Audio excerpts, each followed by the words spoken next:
इतिहास साक्षी है कि पुण्य भूमि भारत की गाथा भारत की अस्मिता, गौरव और राष्ट्रीय स्वाभिमान के लिए विदेशी आक्रांताओं से संघर्ष की महान गाथा है। बर्बर आक्रांताओं ने भारत की आत्मा पर चोट करने और भारत का अपमान करने के लिए हमारी संस्कृति और आस्था के केंद्रों को ध्वस्त किया। सोमनाथ, काशी, मथुरा और अयोध्या के मंदिरों का तोड़ा जाना आज भी भारत की स्मृतियों में जीवित है। सन 1528 में अयोध्या में भगवान श्री राम के मंदिर का मुगल आक्रांता बाबर द्वारा तोड़ा जाना ऐसी ही एक अक्षम्य घटना थी जिसने सीधे भारत के सम्मान और आत्मा पर चोट की।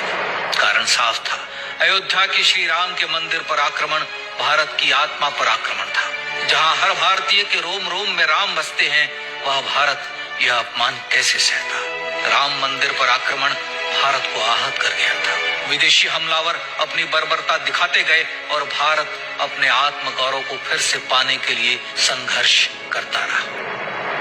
भारत रामलला के जन्म स्थान पर बाबर के नाम पर बने एक ढांचे को देखता और उसे हटाने का संकल्प लेकर शक्ति संजोया करता।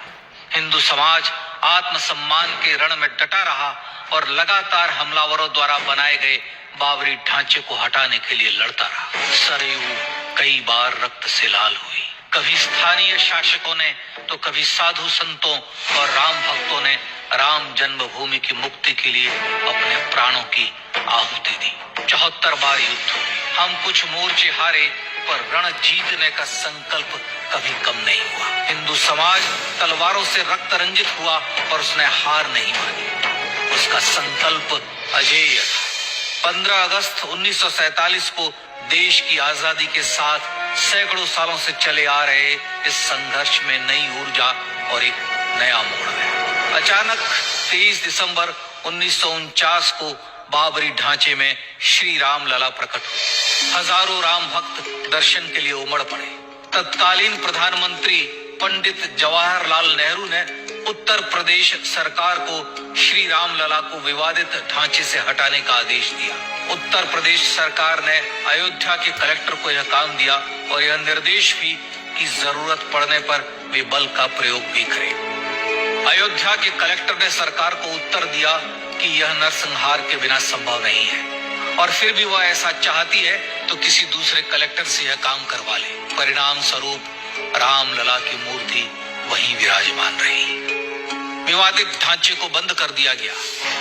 केवल पुजारी को सेवा अर्चना के लिए भीतर जाने की अनुमति थी। फिर भी राम भक्त विवादित ढांचे के बाहर से प्रभु श्री राम की आराधना करते रहे। भारत के हिंदू समाज के लिए चुनौतियां और बढ़ गई। मामला अदालत में गया।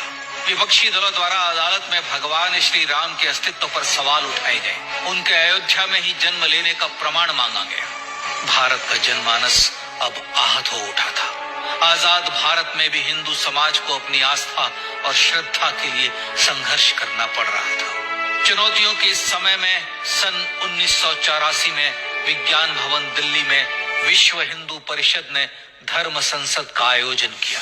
इस संसद में देश भर के संतों ने राम जन्मभूमि की मुक्ति के लिए आह्वान किया और राम जन्मभूमि मुक्ति यज्ञ समिति का गठन किया। धर्म संसद ने राम जन्मभूमि की मुक्ति और वहां भगवान श्री राम के भव्य मंदिर बनाने के भारत के जनमानस के संकल्प को फिर से दोहराया। विश्व हिंदू परिषद के नेतृत्व में मंदिर निर्माण के लिए पूरे देश में अभूतपूर्व आंदोलन की शुरुआत हुई। श्री राम जन्मस्थली मुक्ति यज्ञ समिति के साथ देश भर में राम जानकी की रथ यात्राएं निकली। राम लीलाओं में राम कथा के माध्यम से भारत का आम जन फिर से जुटा। अब सबके मन में एक ही प्रण था, एक ही लक्ष्य था। अयोध्या में जन्मभूमि पर भगवान श्री राम के भव्य मंदिर का निर्माण। सन 1989 में विश्व हिंदू परिषद द्वारा गांव-गांव से रामशिला पूजन करके अयोध्या भेजी गई। 2,75,000 गांवों से रामशिलाएं अयोध्या पहुंची। भव्य राम मंदिर के शिलान्यास का निर्णय हुआ। पूज्य संत महात्माओं और हिंदू समाज के अन्य प्रमुख नेताओं के निर्णय के अनुसार अनुसूचित जाति के प्रमुख नेता श्री कामेश्वर चौपाल ने 9 नवंबर 1989 को मंदिर निर्माण का पहला पत्थर रखा।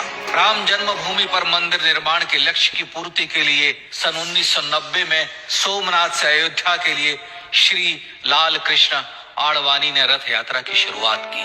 देश में जन भावनाओं का ज्वार उमड़ने लगा। श्री लाल कृष्ण आडवाणी के रथ यात्रा के साथ साथ मंदिर के लिए जन समर्थन बढ़ने लगा और छद्म सेकुलरवाद बेनकाब होने लगा। इस जन आंदोलन को रोकने की तमाम कोशिशें हुई पर सब व्यर्थ हुई। विश्व हिंदू परिषद ने देशवासियों से अयोध्या में जन्मभूमि पर मंदिर निर्माण के लिए 30 अक्टूबर और 1 नवंबर 1990 को कार सेवा का आह्वान किया। परिणाम स्वरूप लाखों राम भक्त कार सेवा के लिए देश के कोने कोने से अयोध्या आए। इससे देश की एकात्मता का विराट दर्शन हुआ। कार सेवकों को रोकने के लिए उत्तर प्रदेश के तत्कालीन मुख्यमंत्री श्री मुलायम सिंह यादव ने अयोध्या में परिंदे को भी पर न मारने देने की घोषणा की। स्थितियां गंभीर हो गई। अयोध्या से 100-100, 200 किलोमीटर दूर रेलगाड़ियां रोक दी गई। अयोध्या युद्ध भूमि बना दी गई। मार्ग बंद, रेल बंद, चप्पे चप्पे पर पुलिस। अयोध्या सैनिक छावनी में बदल गई। राम नाम पर ऐसी पाबंदी कि अर्थी ले जा रहे लोगों तक को रोका गया क्योंकि वे राम नाम सत्य कह रहे थे। लेकिन सैकड़ों किलोमीटर की यात्रा कर कार सेवक अयोध्या पहुंचने लगे। राम के गीत गाते, होठों पर हंसी और पांव में छाले लिए राम काज के लिए राम भक्त देश विदेश से अयोध्या पहुंच गए। कार सेवकों पर गोलियां चली। अनेक कार सेवक शहीद हुए। आजाद भारत में जन्मभूमि पर राम मंदिर के लिए कार सेवकों ने फिर एक बार अपना बलिदान दिया, पर कार सेवकों ने विवादित ढांचे पर भगवा फहरा ही दिया और इस तरह कार सेवा सफल हुई। श्री राम जन्मभूमि आंदोलन ने भारत की सुप्त आत्मा को झकझोर कर जगा दिया था। विश्व हिंदू परिषद ने फिर एक बार 6 दिसंबर 1992 को कार सेवा का आह्वान किया। राम भक्तों को कार सेवा करने देने के लिए अदालत में प्रार्थना की गई, पर अदालत ने कोई निर्णय नहीं दिया। परिणाम स्वरूप बौद्ध, जैन, सिख, स्वामीनारायण संप्रदाय, गायत्री परिवार, हर पंथ मत विचार हिंदू एकत्र हो गए। छूत अछूत का भेद मिटा, जाति की पहचान मिटी। हम सब हिंदू, हम सब सिंधु बन गए। राम सिंधु में ज्वार उठा और देखते ही देखते 6 दिसंबर 1992 को श्री राम जन्मभूमि से बाबरी ढांचा सदा के लिए हट गया।